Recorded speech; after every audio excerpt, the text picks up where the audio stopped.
네, 이혜훈 기획예산처 후보자 소식으로 이어갑니다. 이번엔 아파트 부정 청약 의혹이 제기됐습니다. 서울 반포의 고급 아파트로 당첨되면 로또라며 누구나 꿈꿔왔던 청약이었는데요.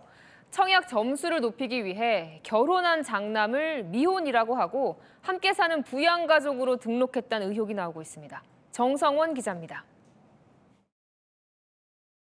시세 차익만 20억 원 이상이 기대가 돼서 로또 청약 바람을 일으킨 서울 강남 아파트가. 이혜훈 기획예산처 장관 후보자가 살고 있는 서울 반포동 아파트. 이 후보자 남편은 지난 2024년 로또로 불린 이 아파트에 당첨됩니다. 이 과정에서 이 후보자 측이 청약 가점을 부풀렸다는 의혹이 제기됐습니다. 당시 당첨 최소 가점은 74점. 부양가족 수 4명이 채워지지 않으면 사실상 받기 어려운 점수입니다. 이 후보자 세 아들을 부양가족으로 모두 올린 것으로 추정됩니다. 문제는 장남입니다. 당시 분양 공고를 보면 자녀를 부양가족으로 등록하려면 미혼이면서 주민등록 등본상 부모와 같이 살아야 합니다. 하지만 이 후보자 장남은 공고 7개월 전인 2023년 12월 결혼했고 직장은 세종시였습니다.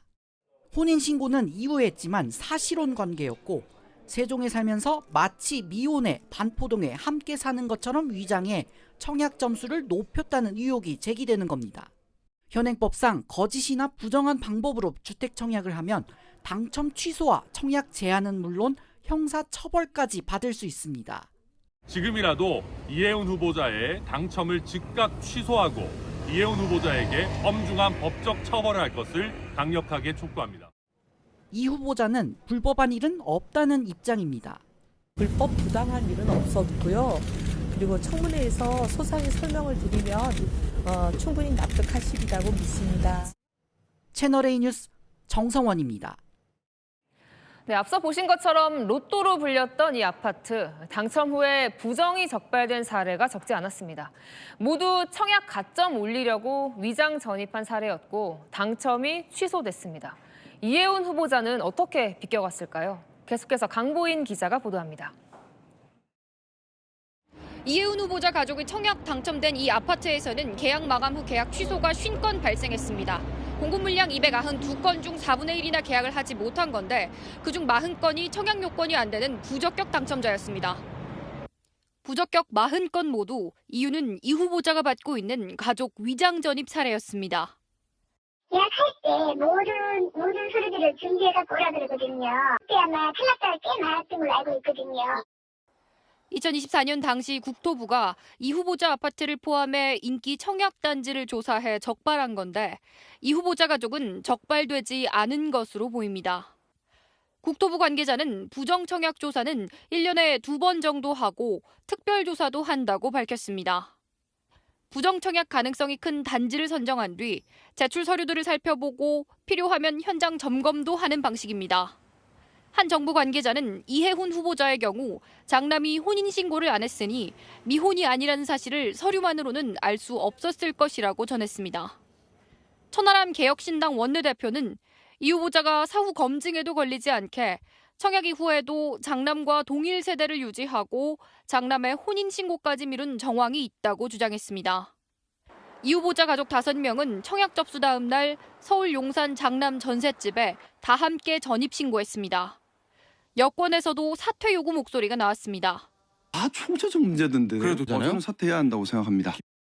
채널A 뉴스 강보인입니다.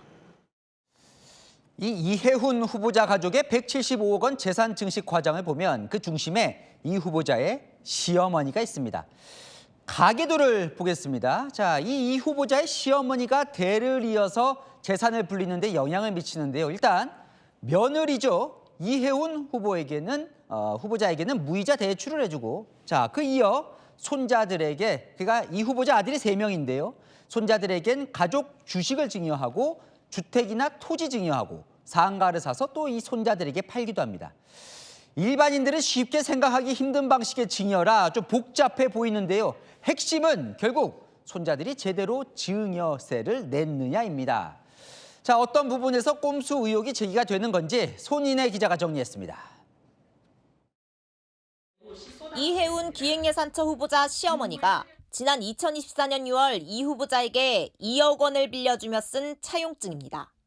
이자는 받지 않는다고 적혀 있습니다. 전문가들은 꼼수 증여를 의심합니다.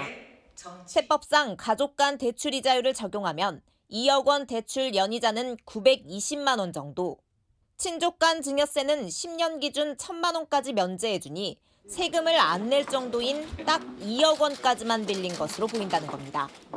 가족 간 편법 증여 방식의 하나입니다. 꼼수로 돈을 어떻게 보면 세대 간 이전하는 방식으로 보면 됩니다. 야권은 이 후보자 세 아들을 두고도 할머니 찬스 의혹을 제기 중입니다. 이 후보자 시어머니는 5년 전 서울 마포 상가를 산 뒤 넉 달 후 이 후보자 아들 2명에게 각각 1억 원씩 받고 다시 팝니다. 당시 30살 장남은 소득이 없었고 28살 차남의 신고소득은 1,400만 원 정도였다며 야당은 2억 원의 출처를 의심하고 있습니다. 할머니는 손주들 주려고 상가를 샀고 손주들은 엄마 아빠 찬스로 매매대금을 치렀다는 의혹이 제기되고 있습니다. 시어머니가 새 손주들에게 가족회사 주식을 증여한 것을 두고도 야당은 당시 20대 안팎이던 이 후보자 아들들이 증여세를 낼 돈이 있겠냐며 대납 의혹을 제기하고 있습니다. 이 후보자 측은 이러한 의혹에 모두 청문회에서 설명드리겠다고 밝혔습니다. 채널A 뉴스 손인혜입니다. 갑질 의혹도 연일 터지고 있습니다. 이 후보자의 한 전직 보좌진은 이 후보자 아들 일을 처리하기 위해 대신 그 아들 학교에 갔다고 말했습니다. 그러니까 사적인 일을 대신했다는 주장이죠. 또 다른 보좌진을 향한 폭언 녹취도 추가 공개됐습니다. 최승현 기자의 단독 보도입니다. 이해훈 기획예산처 장관 후보자가 국회의원이던 시절 당시 보좌진은 이 후보자로부터 셋째 아들 학교에 가보라는 전화를 받았다고 주장했습니다. 무슨 일이 있다고 하니 어떤 일이 벌어졌는지 직접 가 확인해보라는 내용이었다고 했습니다. 이 보좌진은 당시 이 후보자 아들이 다니던 중학교를 직접 찾아갔고 다른 학생과 다툰 상황을 확인하고 해당 부모도 만났다고 말했습니다. 그러면서 빙산의 일각이라며 이러한 사적 지시가 특별한 일이 아니라 일상적이었다고 주장했습니다. 또 다른 전 보좌진에게 폭언을 하는 녹취도 추가 공개됐습니다. 기가 막혔어. 핸드폰으로는 검색이 안 되는 게 얼마나 많은지 알아? 그것도 몰랐단 말이야? 너 그렇게 똥오줌을 못 가려? 뭘 모르겠어? 말 좀 해라! 이 후보자 측은 보좌진에게 아들 학교에 가보란 지시를 했는지에 대해 그런 기억이 없다면서 가족에게 확인한 결과 싸운 적이 없다고 한다고 밝혀왔습니다. 채널A 뉴스 최승현입니다. 자, 이남희 정치부 선임 기자와 이해훈 후보자 이 재산 얘기를 좀 해볼까 합니다. 사실 좀 복잡해요. 네. 이 사실 쉽지 않은 일반인들은 좀 그런 내용들인데 그러다 보니까 좀 아슬아슬한 말도 나오고요. 일단은 이 후보자 가족 이번에 공개된 재산 175억 원에 달합니다. 부동산, 주식, 차량까지 구성도 아주 다양한데요.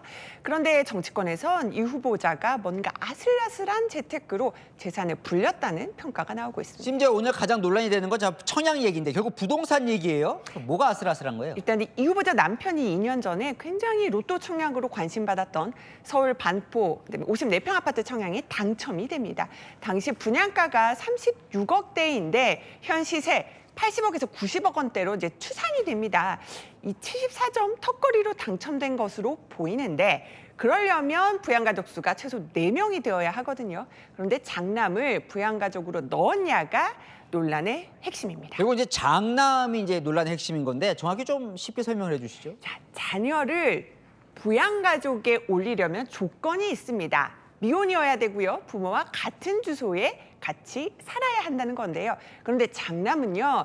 2023년 12월에 결혼식을 올렸습니다. 그런데 2024년 7월에 이 후보자 남편이 청약을 할 때 미혼이 아니었다는 얘기죠. 당첨 이후에야 혼인신고를 하는데요. 그래서 야당이 위장 미혼이라고 비판을 하는 상황입니다. 그래서 좀 미혼이라는 게 논란이 되는 거고. 두 번째, 같은 주소에 거주한 건 맞아요? 자, 이 후보자 장남은 2023년부터 세종에서 직장을 다녔고요. 또 결혼 직후인 2024년 1월 용산 아파트를 전세로 계약을 합니다. 그러니까 이 후보자 부부와 함께 거주한 게 맞냐 이런 의심이 든다는 겁니다. 그러니까 세종에서 직장을 다니는데 집은 또 용산이고 근데 어떻게 반포에 사냐 이런 거군요. 자, 이 후보자는 뭐라 그래요? 네, 충분히 제가 한번 해명을 전해드리겠습니다. 불법 부당한 일은 없었다. 청문회에서 소명하겠다. 오늘 아침에도 밝혔고요. 오늘 저희가 그 청문회 준비단에 물었을 때도 그런 답변이 돌아왔습니다. 그리고요, 다른 언론에 자세히 내놓은 해명을 또 소개를 해드리겠습니다.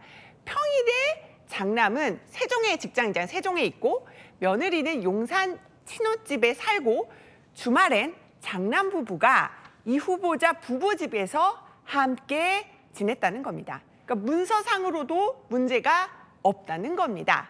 다만 야당은 부전 청약 당첨을 취소하고 수사받아야 한다, 이렇게 목소리를 높이고 있죠. 법조계 관계자한테는 물어보니까요, 혼인신고 여부보다는 혼인생활 진짜 했는지로 미혼 여부를 판단한다고는 하더라고요. 자, 부동산 말고 또 아슬아슬한 재테크는 또 있습니다. 그리고 뭘까요? 일단은 바로 가족 간 무이자 돈거래입니다. 세무자들한테 물어보니까요, 요즘 고액 자산가들이 증여서 회피할 수 있는 수단으로 재테크 수법으로 각광을 받고 있다고 하더라고요. 지금 보여드리는 게 이제 이 후보자가 2024년 6월에 시어머니에게 2억 원 무이자로 빌리면서 쓴 차용증입니다. 보통 세법상 이제 친족끼리 돈 빌릴 때 연 4.6% 이율 적용해서 이자가 1,000만 원 넘지 않으면 세금 안 내도 됩니다. 근데 2억 원 빌려주면 이자가 한 900만 원 좀 넘으니까요, 세금 안 내고 빌려줄 수 있는 거의 최대 한도입니다. 그러니까 실제로 지금 이 후보자 차용증을 보면은 언제까지 갚겠다가 써 있거든요. 아직 갚는 기한 남아 있기 때문에 빌리고 돈 갚는다면 문제가 없습니다. 다만 이제 세무 전문가들 물어보니까요, 요즘 뭐 약 2억 원 정도 빌려주고 실제로 상환했는지 국세청이 확인 못하는 경우도 많다고 하더라고요. 그래요? 뭐 어제 차테크도 사실 논란이 됐잖아요. 어제 저희가 단독 보도해드렸죠. 자신이 타던 차량을 정치 후원금 내고 의정용 차량으로 더 비싸게 구입을 하고요. 반대로 의원할 때 타던 의정용 차량, 또 개인용으로 다시 구입할 땐 더 싸게 샀다는 의혹을 전해드렸는데, 다른 의원들이 이런 반응을 보이더라고요. 의정용 차량은 보통 리스를 하는데 차테크는 좀 염치 없는 것 같다고요. 예, 뭐 여러 가지로 어쨌건 좀 재테크를 한 걸로 보이는데 좀 어떻게 될 것 같아요? 이 후보자 모든 논란 오늘 거듭 강조했습니다. 청문회에서 소명한다고 했습니다. 그 소명이 얼마나 이제 호소력이 있는지 봐야 될 것 같고요. 다만 이제 지금 쏟아지는 의혹 보면서 과거 공정과 정의를 강조했던 이 후보자 발언과 배치된다는 지적도 나오고 있습니다. 잘 들었습니다. 아는 기자 이남희 선임 기자였습니다.